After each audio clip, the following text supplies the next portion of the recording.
Good afternoon. I hope you enjoyed your lunch. The only thing I would like to say is I wish this room were packed, because I don't think there's anything more important that this industry can do than to embrace new knowledge that can help us expand our industry and get more people swimming. So I hope that you guys are here. We'll spread the news if you like what you hear, and the sessions are being taped or videoed, whatever, and people will be able to watch it later. So if you like it, make sure that people within your organization and other organizations that you know about are aware of the information we're imparting here. Our speaker right now is Doug Harrison, and my relationship with Doug extends back about 8 years, when he started tracing the public's interest in water when, as a result of a nationwide search, his firm was selected by the hot tub industry to evaluate the attitudes of owners and prospects of hot tubs. Since that time, Doug has enlightened many industry gatherings on what's happening mostly at the top of the US economy, with the top 10% of the folks that have the money and a lot of the control and the spending that's happening in the US right now. The Harrison Group formulated a groundbreaking study of affluence and wealth that has reshaped the way that leading companies target this critical audience. Now in its 10th year, this study supports clients having the top brands in many categories: travel and hospitality, automotive, financial services, retail, and et cetera. These companies receive branding, targeting, customer service, training, and portfolio guidance from all the talented people at Doug's firm, the Harrison Group, which was sold 3 years ago to YouGov, a top 20 global market research firm. And after many years of living in the lovely Connecticut, Doug recently moved to San Diego and is totally loving it. So let's welcome Doug Harrison to the stage. All right. Well, thanks. It's great to be here. Thank you for coming. I think these are the 12 marketing-oriented people here at the conference. So I'm glad you came, and I appreciate it. As Lauren said, my life has been spent getting to talk to individuals about why they buy, why they do what they do, and it's been a lot of fun for me. We work from everything from Coca-Cola. We were vendor of the year last year, to we've been doing this wealth space. We have about 40 clients that use our services to understand how to tap into the place where there's money. Today, what I'm going to be talking about is actually 2 pieces of work. So the first piece of work we did recently that Lauren hired us to do, to look at the state of swimming. And some of the things that came up in Keith's earlier presentation about the importance of getting people early on, like when they're babies, into swimming, just the critical importance of that just came through so loud and clear. But for most of the time, I'm going to be talking about things that we've learned about selling to people today, how you can go about being successful in reaching out to people in of means. So we're going to talk about the way the market's been moving, up market to the accumulation of money at the top. We're going to talk about how individuals have evolved throughout the recession, what that means for how you go about selling to these kinds of individuals. We're going to talk about how brands have changed in the wake of these changes, and then we're going to wrap it up with some closing thoughts. For the first piece of work, this is the study we did on the state of swimming. And we talked to 600 people across the US and asked them a series of questions about their swimming history and motivations, et cetera. We oversampled at individuals who are boat owners, and we also covered extra Hispanic, so we could learn more about those populations. So first off, the state of swimming. Virtually everybody has swam at some point in their life. 86%, almost everybody does it as a child. But today, when you get into what is the percent of individuals who are swimming at least every 2 to 3 months, that's more like 60% of the world. So there's still quite a bit of engagement with swimming, but there's certainly more upside. As we look into drilling down a little bit more in terms of what's the degree of comfort that people have, as well as are they considering themselves strong swimmers. About nearly three quarters feel like they're pretty comfortable in the water, and about half of the population would label themselves as a strong swimmer. But you also see that if you're a pool owner or a boater, you absolutely have a greater degree of confidence in the water. So we started digging into, well, what is this whole thing around strong swimmers? And we pulled out those individuals who were strong swimmers versus not so strong swimmers. And some of the things that we learned was, first off, that strong swimmers were far more likely to learn how to swim at a very early age. And we're talking about to the tune of 70% of strong swimmers started at a point of age 5 or earlier.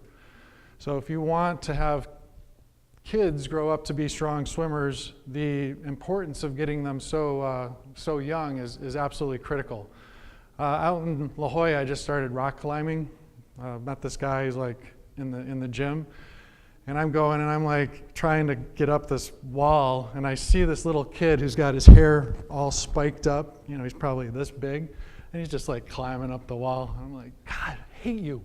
I mean, you're little, you're cute, but it's the importance of learning how to swim so early. If you do it so early, it becomes natural, and you're in, and that's what we've learned. So programs that help support that will be absolutely critical. How did they learn? Organized learning that their parents taught them. We asked a series of attitudes about how do they feel about the water, and virtually everybody thinks that you should be, oops, one too many.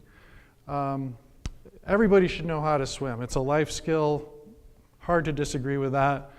I'm grateful for who taught me how to swim. And then you get down into, it's one of the best things that I'm most grateful for in life. It's one of the best feelings that I have in the world. And just how much stronger that stands out for the strong swimmers relative to people who haven't had that advantage, which is something you might expect. But the importance and magnitude of reaching kids at such a young age and getting them involved, and as a result, because you can't really sit here as an industry and think, okay, well, if I start with the 5-year-olds, that'll be my market in 25 years. That's probably a little too long. But there is an opportunity for creating connections with kids and parents and moms. I was not a swimmer. My son and daughter became really enthusiastic swimmers, and that ultimately influenced us to go out and get a pool with the home that we're buying. So it's a lifelong passion of water that's absolutely occurs.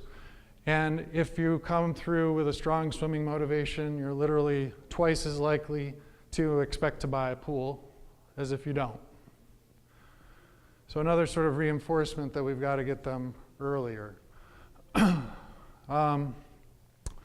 Strong swimmers produce children who become strong swimmers. It becomes a passion. But it's still the job of the industry that to intercept and bring people in if that's actually not where they're coming from at this point. Strong swimmers have kids that get involved with swimming and boating. And then when we looked at the Hispanic piece a little bit more closely, we found, first off, that Hispanics are not as comfortable in the water. They're not as inclined to feel like everyone should know how to swim. They're less likely to have ever swam or to be currently involved in swimming. And they're less likely to believe that knowing how to swim will open up future opportunities for them. But the Hispanic population is growing incredibly, as we all know. Today there's 68 million Hispanics in the US. That's going to be going up to 80 million by 2020. They're expected to have $1.5 trillion of spending power by 2015. And they're almost 50% more likely to have children in their household.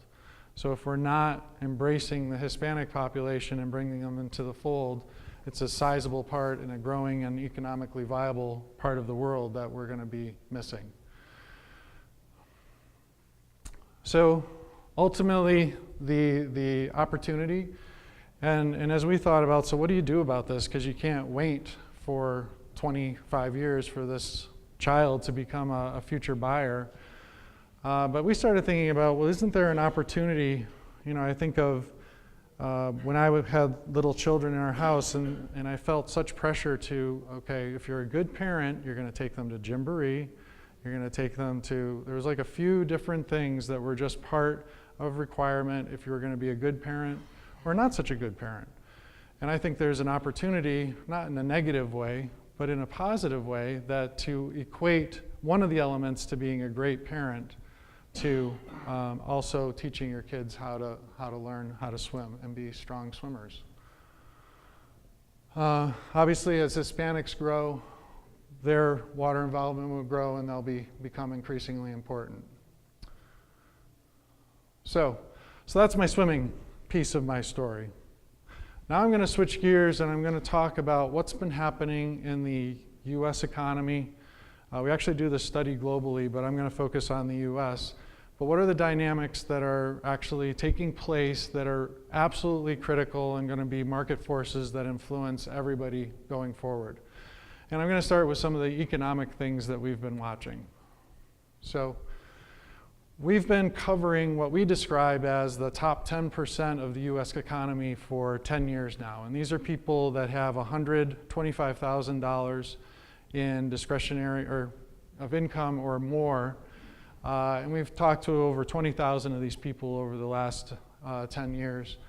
And we read all the way up to the most wealthy individuals. We have clients who are in the private jet space, all the way down to kind of just the ones getting into the top 10%. We've covered a lot of ground. And one of the things people have liked about our work is we dispel a lot of the myths that are put out there about what wealthy or affluent individuals are like, because there's a lot of misperceptions about them. We had the benefit of starting to cover this audience prior to the recession.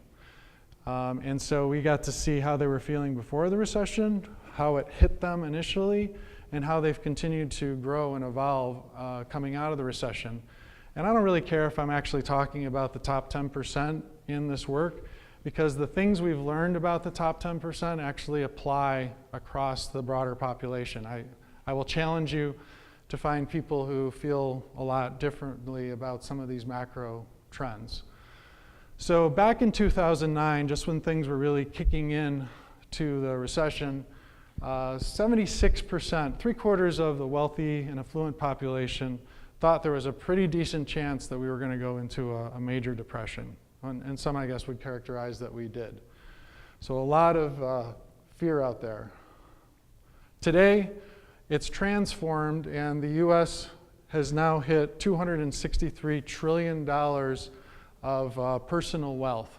Last year alone, the US added $8 trillion worth of wealth to this country. By comparison, China added 800 billion last year. We added 8 trillion. So we are kicking everybody's asses when it comes to economic growth. The challenge with it, and in the process, what's also happened is there's been a huge inflow of money. Basically, what every individual everybody, whether you had $500 million or $5,000, everybody took a look at the beginning of the recession and they said, they looked at everything they were spending their money on and they said, does this matter? Does this matter? Could we scale this back? Could we do this? You're shaking your head. You do that? Did everybody do that? Is that true? So you found the things that mattered and you held on to them in your life, and then you put the other stuff out. Well, the thing that happened is that coming out of the recession, none of us, including all the people in this room, I'm assuming, nobody went back and said, hey, I'm going to start spending again. Well, that seems like a good idea. They've maintained their habits coming out of the recession, but things have gotten a lot better. Particularly people at the top end of the economy who are running businesses, they applied all those disciplines and they've accumulated a lot of wealth. Today, there's $9 trillion in cash sitting in bank accounts or under the mattress in America. That's just cash. And it's been escalating by $500 million a year since then. There's so much cash out there, there's so much money out there that it's really unbelievable. The checking accounts have also been moving up greatly. There's now over $1 trillion in checking accounts in America as well. The reason that it doesn't feel like, for many people, that the world has transformed and we're in this amazing economic boom is because the tides have not grown equally across the population. That $8 trillion that was accumulated last year, over 80% of it was accounted for by those in the top 10%, most of them in the top 1 or 2%. So everybody else has kind of been held steady. Today, the top 10% owns 70% of all the assets in America. If we go back to the end of the 1980s, the top 10% owned less than half of the assets in America. So we've gone from less than half to 70% in 35 years, and it's just continuing to ramp up. Globally, the top 10% own 86% of assets, so we're actually not even as concentrated as many of the countries out there.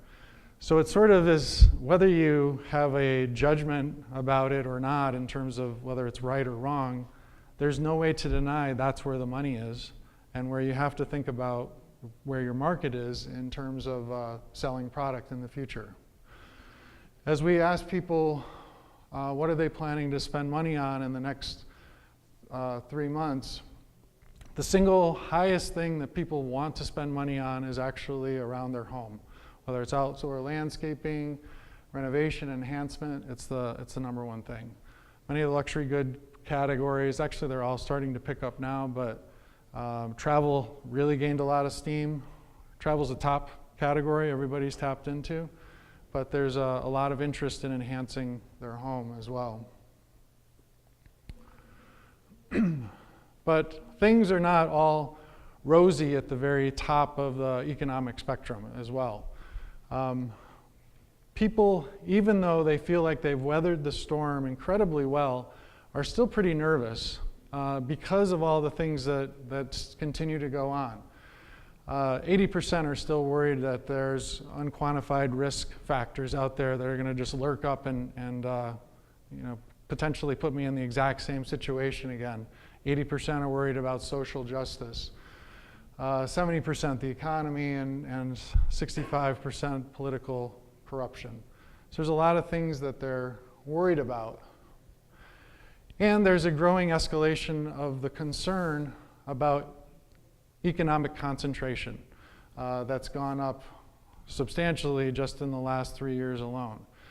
And as we go into this next presidential election, one of the things that's going to happen is that the wealthy are going to get targeted again, probably as the evil guys. But the reality is people who have means in this country, 90% of them made it on their own. It's not inherited wealth. You don't see inherited wealth that much in this country. People might have had it for 20 years or 30 years, but they made it in their lifetime. They came from middle-class values, and they carry middle-class values with them as they continue forward. And they're sort of like, why are we under attack? We're business guys. We worked hard and we followed the American dream. So it's a shift. So what's happened is you've got this group of people who've gotten a lot more economic wealth, and everybody's been saving. That hasn't stayed, hasn't changed, and that even coming out and getting into the better parts of the recession. But people of means have gotten stealthy in the way that they're approaching their life and with everybody. Because if you have money and you feel like you're potentially under attack, or this person across from you might think that, oh, who's this guy? People have become incredibly reserved, and they also all know somebody who didn't make it through the recession as well as they did. So they've become very careful and protected, and that has huge implications for how you want to go about selling to this kind of audience. Is this stuff making sense to you guys? Do you agree? Do you feel this in your own life? What is your dog? Your dog is so cute. I just say dog in it. This is the first conference I've ever been at with a dog. It's really wonderful. So we're going to talk about, as we've got into stealthiness of of how people are living their life and how you go about selling them. I'm going to get into that in a moment. But the thing that was really most surprising to us coming out of the recession is that people are happier. And they were actually happier at the heart of when the recession was going. Before the recession hit, we actually started talking about people getting into an emotional recession. We actually saw it building up. And what it was people growing increasingly discontented with buying stuff and not really feeling as much meaning. So people coming right out, they're actually quite a lot happier. And if you want to ask the question, people say, well, does money buy you happiness? What do you think? Give it a shot. Absolutely. Or we say, if money doesn't buy you happiness, it takes away a lot of the bullshit that can make you unhappy. So that's worse than saying crap, I guess, Tom, right? Right. So people are generally feeling happy, and we ask them, what is it that's going to contribute to having what would feel like a fulfilled life? And what we've seen as a result of this economic change as well is that people have come out. It used to be going into the recession, people were really more driven by, oh, I want to keep up with the Joneses. Like, what's my next job? What's my next promotion? How much more of a raise can I get? And as they've gotten through that, what they've found is, this is a treadmill that isn't going to necessarily make me happier. I'm going to focus on what I have. How do I feel about what I have? And be happy with it. We don't see anywhere near as much, oh, you got a BMW, I got a BMW. You know, it's like this stuff has actually decreased. It's not that it doesn't exist, but it doesn't exist nearly to the same degree. And so people have turned inward toward their family for what is a successful life. And the point of life at the end of the day is about fulfillment, self-fulfillment. And to the extent that owning a pool or a hot tub can contribute to the feeling of fulfillment in life is a really, really wonderful thing, a really natural thing, and something that the way that pools ultimately should get positioned in the market. It's about quality in life. So what are some of the things that we learned about selling? I bring my water up here? No. Selling to people of means. Well, first thing is we're seeing a huge return to the ability to charge premium prices for things that didn't exist a while at the earlier stages of the recession. It's continued to escalate in terms of the number of individuals who say, I'll pay for it if I see that it's worth it. There's still a group of people, it's actually split by people who are like completely deal driven, which was dominating coming out of the recession, will beat the crap out of you for price. And then the people who now say, you know what, if you can actually show me something that's worth the money, I'm willing to pay for it. So that's happening more and more. People have become obviously very self-enlightened in terms of finding information for themselves. Oh, maybe this is my water. I got it, never mind. I forgot to bring this. Yeah. They've become completely confident in their ability to collect information online, to learn more, to look at reviews of everything. One of the hugest, single biggest changes in the world is the role of transparency. If you think about the world before in hotel reviews, nobody used to look at hotel reviews 15 years ago. Today, about a third of the world will not choose a hotel without a review and base their decision completely on reviews. And that's just going to continue to escalate. Transparency has changed the taxi world. It's changed the way our workforce is working and the way people get graded. It's a huge thing, and so knowing what people are thinking and saying about you is really critical. So they've looked at expert opinions, they compare features. So, and they've also You've probably seen some numbers around this. They've taken their technology with them as they go into the shopping process. When I'm shopping in stores, I often use my smartphone or tablet to do research. We've looked at people who are passionate about luxury or not. At the very minimum, it's around 33% who are absolutely always bringing their smartphone. Online, they share their links with friends to find things. Quarter of them at least, or 40% of people really into the buying place are posting comments and reviews. And a quarter are now being influenced by social media. So turning social media into your tool and inviting people to become part, we now have over a quarter of the people who have means are following individual brands on social media. That used to be 2% just a few years ago. The other thing that's changed is the role of the salesperson, the human side of selling. A few years ago, particularly coming out of the recession, we had only 2% of people said, I trust salespeople. It was like an all-time low, like such low reverence for a salesperson or anything they would say. And every time I'd go to a meeting, everybody would be talking about their electronic efforts to build relationships with their clients. Well, that's all been really important, but the human side of selling has taken a huge leap up. And what we've been finding with a lot of brands now is it's about, you have to understand they're coming into things really educated, right? They've informed themselves, and they've come down to a few alternatives that they're likely going to purchase from. The first one that they connect with, who's nice to them, who they feel like is going to give me a good experience, gets the deal. So this is like we've been talking with our hotel clients a lot about this, is, you know, these individuals are saying, I'm going to go book a hotel somewhere, and they've narrowed it down to 3 choices. They call the first place, they get somebody on the phone, yeah, hold on, put you on hold, or whatever it is.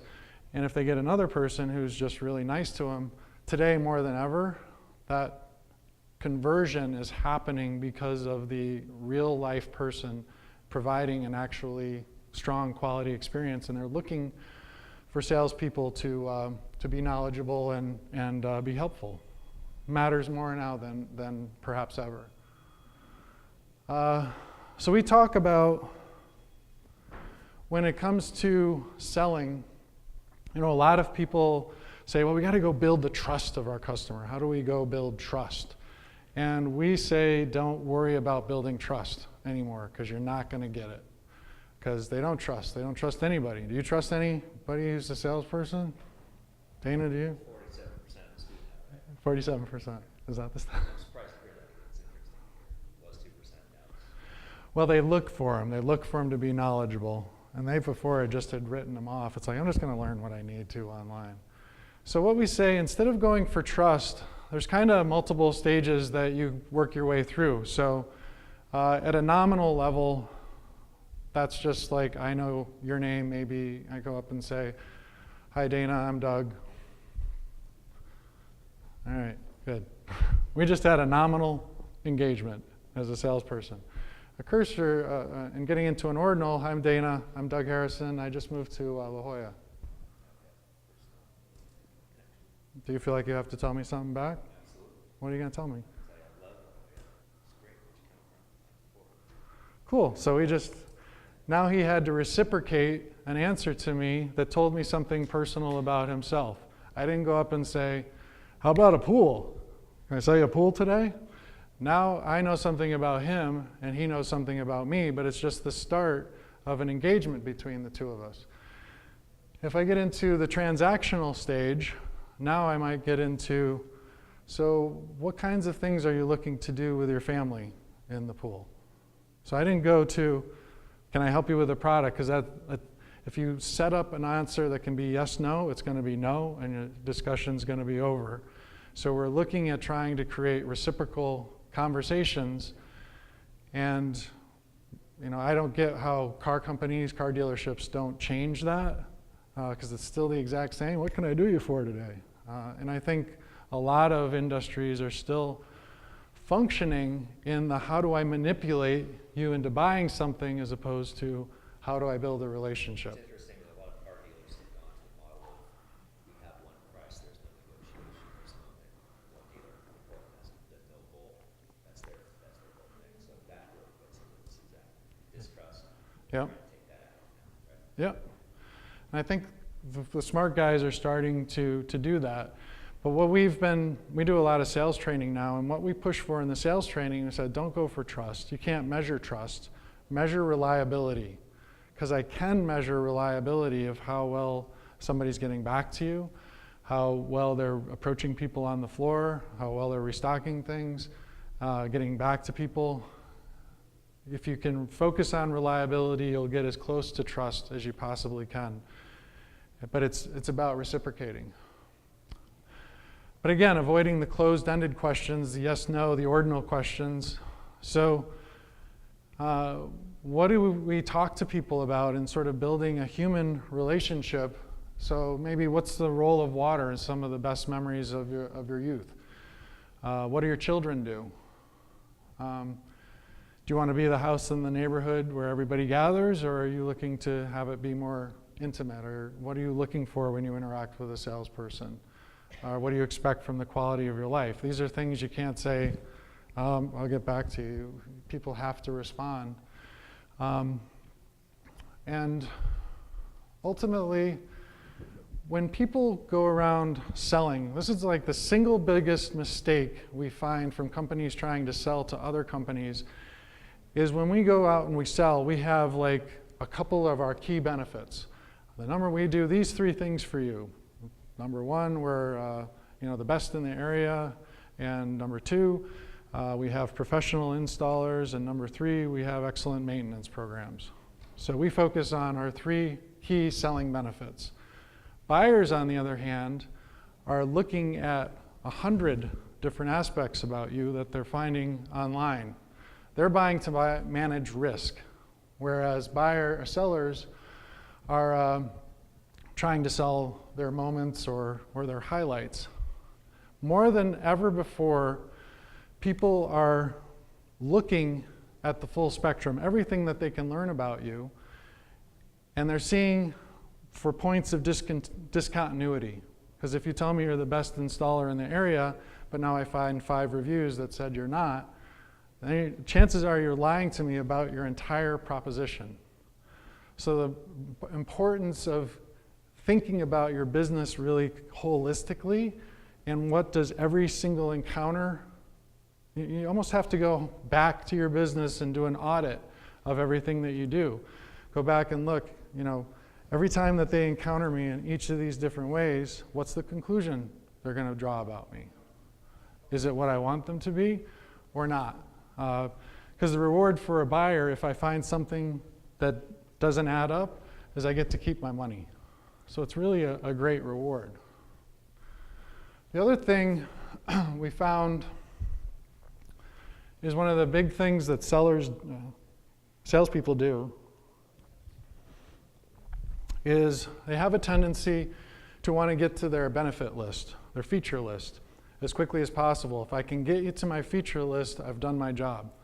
So welcome, let me show you my pools. We have this, we sell this, it has this many things, and they feel like they've done their job as a salesperson. Well, for the buyer, how do you think they actually are reacting to the feature list?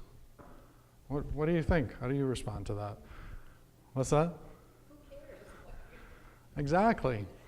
So there's in our sales training, what we do is focus on, one of the things we do is in the elevator pitch, is we talk to people, the salespeople, and we make them practice going into a sales pitch, elevator pitch, with 3 elements all getting equal weight to each other. And that's them, something personal about themselves, something that conveys the key promise of the brand, and then get into some of the product features. We did a test with one of the big retailers, and we had the salespeople, we had a control group and we had a test group. And the test group, we had them come in and we said, just tell them how much you love what you do and how much you love shopping, and I'd love to go shopping with you. And the control group, we just let them do what they always did. So we got to witness this interaction of these salespeople going out and just completely engaging. Their sales went up immediately by 12%. The single best part a salesperson can bring into their pitch is really the love of the job, because it's completely disarming for the person. So now I don't have an economic barrier with my potential customer. I've got a person who has a common bond in loving what they actually do. But you gotta practice it. This is the other thing that really stuns me, is that you think you go into this and like you tell them, oh, go do this. And we made every salesperson do their pitch after we told them, go practice this and come back. They all resorted back to doing it the exact same way that they've always done it, because that's what they're so used to, and they're kind of like, well, I know how to sell ultimately at the end of the day. So they literally had to say it out loud a couple times, practicing it, before they actually changed their behavior. And we've seen brands change fundamentally as a result. So what's happened to brands in the course of all this? We asked consumers to tell us what % of the time do luxury products live up to their promise of quality, craftsmanship, and design. So what % do you think said always? It always lives up to what their promise is. Throw out a number.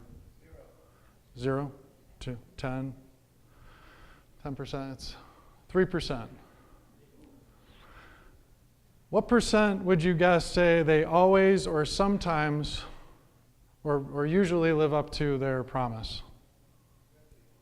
50? What? 15. 30. Always or often. Only 30% of the time are luxury propositions living up to their promise of the experience. Well, that puts a serious damper on luxury products and a serious damper on your willingness to trust whether somebody's going to measure. And it also provides an excellent opportunity to be the guy who does deliver this. But as a result, people have become increasingly resistant toward brands. It used to be kind of, it's moved in lockstep with the way transparency has taken over. 60% say it's really hard for a brand to earn my loyalty. Men are, obviously smarter. I just wanted to see if you were paying attention.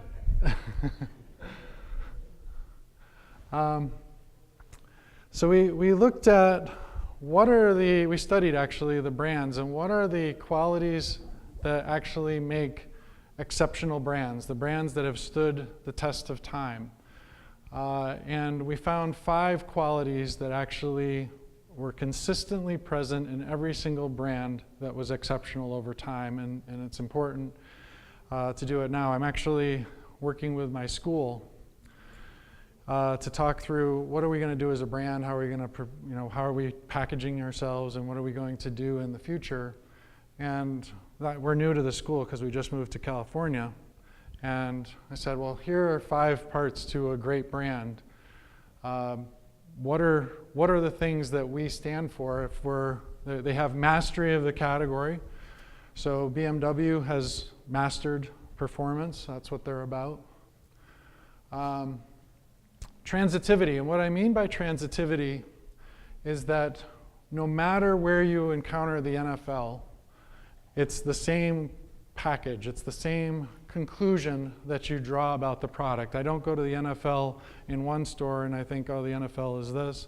I go to another store and I think the NFL is that. It's the same conclusion everywhere. Great brands are able to do that. Great brands are also inherently scarce. There's something about them that, oh, I got to have some of that because I can be at risk if I don't have some of that. Rolls-Royce has obviously mastered that. Porsche would want to master that. They have a solid value proposition that fits If I give you this, you will receive that, and it matters to people. And they have a consistency in the experience, that every time I use the product, I get the same conclusion. So it's a great exercise. If when you go back to your own businesses, you ask yourself, where are we on each of these? When I sat with our school, and we're brand new to the school, and I said, so what are these things for our school? They didn't have a good answer for any of them, which made me really nervous that we picked the school we did. But that's what we're working through now, is kind of establishing those, because if you can nail what those things are for your business, it will be a really valuable thing. Some final closing thoughts that I wanted to kind of offer up to you guys. So first off, when it comes to the pools and the worlds of water, focusing on the family and multi-generational developments are also been hugely valuable. Some of the companies that we've worked with have found their greatest promotions recently reach across 3 generations of products. What do kids want for themselves? How does the wider family and friend network fit into all of this? Where's the water in terms of their role in their life and in their memory? And what's it's going to be its power and ability to create new memories going forward? And how does water actually going to live and work in the quality in life that they're seeking? More and more, we're finding that the historical ways of thinking about brands and loyalty towards brands is fading away. It's not so much about repeat purchases anymore. It's more about repeat consideration.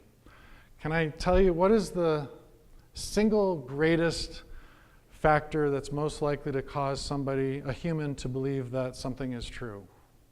What do you think it is? Experience? Somebody else's experience? That's actually the number of times you've heard that is the case. So if you think about how many times you've had a Coca-Cola or seen a Coca-Cola, and it's added up to this delicious, overly sugar-based, delicious beverage that gives me happiness and refreshment. So you've probably seen exposure to that 500,000 times in your life. The chances that they could actually change your perception of what Coca-Cola is with the 500,001th time, or even the 20,000 experiences after that, is going to be incredibly difficult to move. So the repetition and consistency of producing a conclusion is absolutely the most important. I reached out when I went out to, we moved to La Jolla, and before going out there, I reached out to a boat club. Because I'm like, you can do these boat clubs now, have you seen, where you can rent a boat, you go $300 or something with an entrance, you can come in and use a boat whenever you want, just pay for the gas. And I kind of was like, just sort of curious, but that guy sends me an email every week with something new and something different. And he's called me a couple of times, and I would have written him off completely before, but his consistency in producing consideration with a constant conclusion about this could be a really great experience for you. You can try out any boat you want whenever you want to use it, is now got me in the sense of potentially being a buyer. And if you're not managing toward producing consistent consideration, you're going to lose because somebody else will. A lot of companies have focused previously on I have to build awareness. It's not about awareness. It's about understanding what the proposition is. As I mentioned before, the sales equation for customers who already know quite a lot is who is the first guy who's going to be nice to me, because I'll just give them the business. The other dynamic that we're seeing in the world is increasingly buyers have a set of values that you have the way that you feel that you should live, what matters to you life, And when you go interact with a salesperson or a brand, you want their value set to align with your value set. If it does, then your opportunity to connect and make a sale is much greater. It's just much more comfortable. If you don't find your values in the products that you're looking at, the chances are you're much more likely to drop that. And more now than ever, management of details is absolutely critical. My friend Jim Taylor talks about this story, but we had a Mercedes-Benz dealership. It was like, we're losing customers and we're not really sure why. And we did talks to some customers, and the biggest factor why they were losing people was they had dust bunnies in their showroom. I'm like, dust bunnies? And the conclusion was, if you can't even keep your showroom managed, what's the chances that you're going to be able to take care of my car and keep me a happy customer? You can't even take care of your dust bunnies. So every single piece of stimulation that comes at a customer, intended or not intended, creates a set of conclusions. And it's so easy as a business owner to do it myself. I'm sorry. Every day I get busy doing what I'm doing, but it's really critical to take a step back, sit yourself in the shoes of a customer, and think, or have a customer or a new customer do it, come in and say, well, this is what I see, or this is what I feel when I come in, and see if the conclusions are adding up to what you want them to do. It's absolutely critical for your business. So I appreciate you guys coming and listening to me chat for 45 minutes, and I appreciate it. Thank you.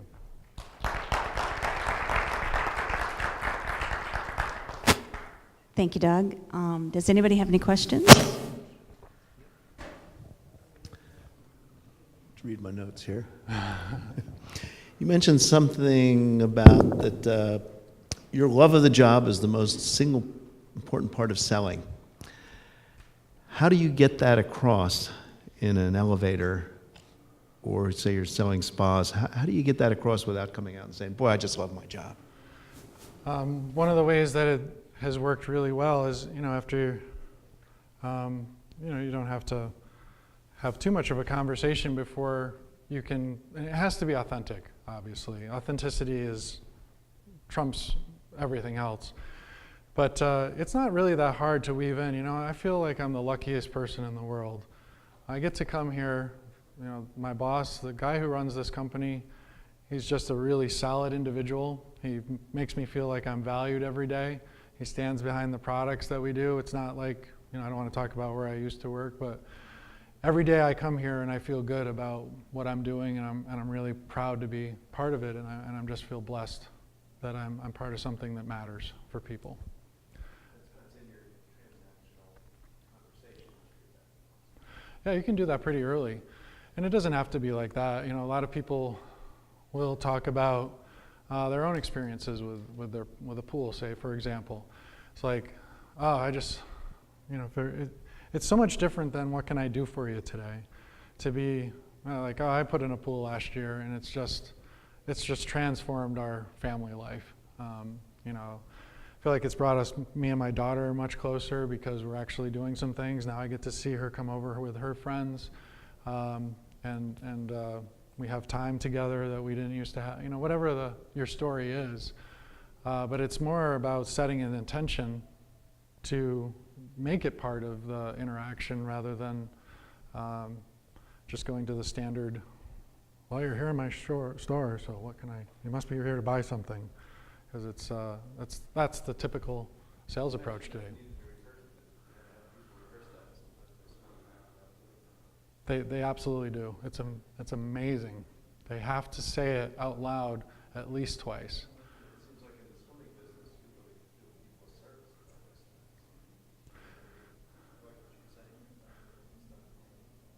by this. And think about when you don't disarm in that sort of way, you've got a distance between you and your customer. There's like a field of resistance almost between the two of you. I don't know you, you don't know me, I don't trust you at all, you don't trust me at all. We have dissimilar interests. We have actually adversarial interests. You want to buy something, take money out of my pocket, and I don't want to give you my money. So when you start eliminating that gap between the two of you by creating a common bond around something that you both care about, something you've both benefited from, it makes a huge difference. And then also really reinforcing, the other thing they tend to skip over immediately is talking about the brand, because it just feels awkward, or maybe it feels too prideful that they would actually say, yeah, we've committed to being the best company in the area for serving our clients, and we've done that for 30 years. We continue to stand by our commitment to providing an excellent experience every day. That's who we are and what we're about. So it can feel really awkward for a salesperson to say that, because it's just so much easier to go to a feature list. What features you're looking for? Whew, I'm comfortable with that. So they actually have to practice. You have to be clear what you want that promise is. We did this exercise with Embraer private aircraft, and we had 30 salespeople in the room, and we went around and said, tell me, don't write down the 2 or 3 things you tell a prospective customer why they should buy an Embraer aircraft. And then we went around and we wrote down what everybody said on flip charts. We had 40 different answers. And they said, well, going into this, we were like, we don't understand why we don't have a brand. You don't have a brand because you're not producing any consistent conclusion. So that was one of the things we worked through. What do you want the brand to stand for? And they came back to, we make the finest personal aircraft on the planet to serve individuals who understand what quality matters in an aircraft. But they didn't want to say it. But then they had a trade show, the big trade show every year for private aircraft, and they were all repeating the same thing, and they all built off of each other, and they just had a hugely successful event. It's a really big deal. You sort of think, oh, whatever, I know how to sell, it's my business, I do it every day. But these things can really make a very meaningful difference. Can you take a couple of minutes just to talk about the whole parliamentary decision-making tendency in families nowadays to kind of shorten that ROI on teaching a kid to swim versus buying a pool? Well, we still, I think, Keith, you put the slide up, the over-attended family, and I certainly have done it myself, dealing with the repercussions of over-attended child, but it is a joint decision. Like, families make decisions holistically now, and people can have veto cards, but the decision comes together as a family unit. And kids, and this is one of the things that I'd been advocating before, because I feel like parents have been messaged to a gazillion times about a pool. They've seen a million images of a pool in a magazine or what they walk around. It's just, I know what a pool is. I know what it looks like. But how about going after kids as the point of sale and getting them excited about the role of having a pool in their life, and let them be a facilitator up to their parents? Because kids can be incredibly persuasive, and if they can convey, and they can actually be the ones that could cause a parent to think differently about a pool as a pool as a pool. So it's definitely a group choice at this point. Anybody have any questions for Doug? No? Was it all right? Was it anything useful here? Yeah.